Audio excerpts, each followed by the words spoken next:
नमस्कार मंडळी. स्वामी कृपा या चॅनलवर आपले मनपूर्वक स्वागत आहे. चॅनलवर नवीन असाल तर लाईक, शेअर आणि सबस्क्राईब करा. श्री स्वामी समर्थ सर्वांना. एप्रिल 2026 हा महिना कर्क राशीच्या व्यक्तींसाठी आत्मिक बदल, भावनिक परिपक्वता आणि जीवनाची दिशा ठरवणारा ठरेल. महिन्याच्या सुरुवातीला तुम्हाला काही गोष्टींबाबत अनिश्चितता जाणवेल, विशेषतः करिअर, नातेसंबंध आणि स्वतःच्या निर्णयांबाबत. पण हीच अनिश्चितता तुम्हाला स्वतःकडे बघायला भाग पाडेल. तुम्ही तुमच्या भूतकाळातील चुका, अनुभव आणि निर्णय यांचे विश्लेषण कराल. महिन्याच्या मध्यापर्यंत तुमच्या विचारांमध्ये स्पष्टता येईल आणि शेवटच्या टप्प्यात तुम्ही आत्मविश्वासाने पुढे जाण्याचे ठरवाल. करिअर आणि व्यवसाय. करिअरच्या बाबतीत एप्रिल हा टर्निंग पॉईंट ठरू शकतो. सुरुवातीच्या दिवसात तुम्हाला कामात अपेक्षित परिणाम दिसणार नाहीत, ज्यामुळे निराशा येऊ शकते. काही वेळा तुमच्या मेहनतीची दखल घेतली जात नाही असेही वाटेल, पण हे फक्त तात्पुरते आहे. 14 एप्रिलनंतर परिस्थिती हळूहळू बदलायला सुरुवात होईल. वरिष्ठ किंवा बॉस तुमच्या कामाकडे लक्ष देऊ लागतील आणि तुमच्या जबाबदाऱ्यांमध्ये वाढ होईल. जर तुम्ही नोकरी बदलण्याचा विचार करत असाल तर या महिन्याच्या दुसऱ्या अर्ध्यात चांगल्या संधी येऊ शकतात.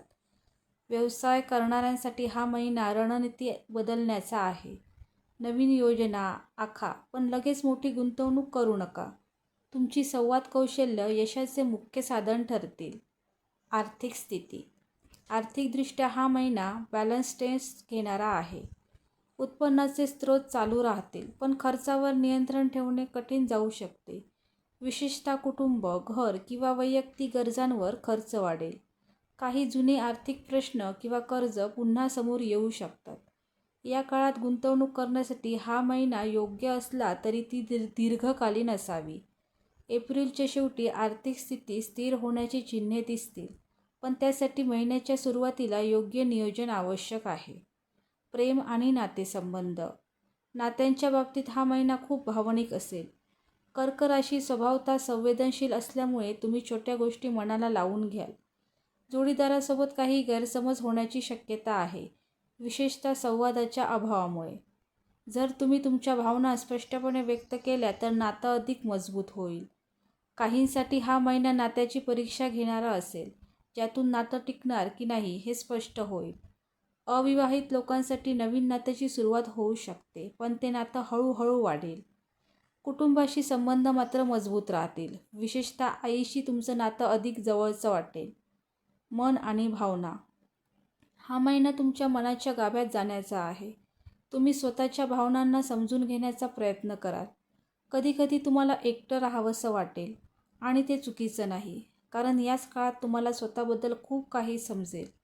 काही वेळा चिंता किंवा अस्वस्थता जाणवेल, पण ध्यान, लेखन किंवा निसर्गात वेळ घालवणं तुमच्यासाठी खूप फायदेशीर ठरेल.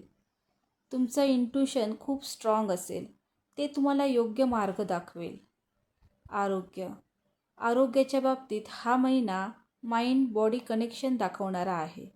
मानसिक ताणाचा परिणाम शरीरावर होऊ शकतो, जसे की थकवा, डोकेदुखी किंवा झोपेचे त्रास. त्यामुळे मानसिक आरोग्याकडे विशेष लक्ष द्या. योग, प्राणायाम आणि नियमित चालणे तुमच्यासाठी खूप उपयुक्त ठरेल. आहार संतुलित ठेवा आणि पाण्याचे प्रमाण वाढवा. महिन्याच्या शेवटी आरोग्य सुधारताना दिसेल, जर तुम्ही सुरुवातीपासूनच काळजी घेतली तर. शिक्षण. सुरुवातीला अभ्यासात मन लागत नाही, पण जर तुम्ही शिस्त ठेवली तर महिन्याच्या दुसऱ्या भागात चांगले परिणाम दिसतील. नवीन गोष्टी शिकण्यापेक्षा आधी शिकलेल्या गोष्टी मजबूत करणं अधिक फायदेशीर ठरेल. ग्रहयोग आणि प्रभाव. या महिन्यात सूर्य करिअर क्षेत्रावर प्रभाव टाकेल, ज्यामुळे तुमचं लक्ष कामावर जास्त असेल. मंगळ तुमच्यात ऊर्जा आणि धाडस वाढवेल, पण त्याचबरोबर उतावळेपणा देखील वाढू शकतो.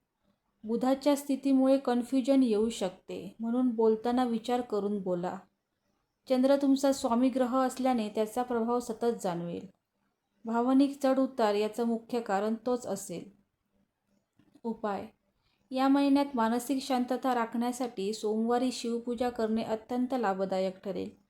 चंद्र मजबूत करण्यासाठी पांढऱ्या रंगाच्या वस्तू जसे की तांदूळ, दूध दान करावं. रोज सकाळी 10 मिनिटं ध्यान केल्यास तुमचं मन स्थिर राहील. घरातील मोठ्यांचा सल्ला घेणं तुमच्यासाठी फायदेशीर ठरेल.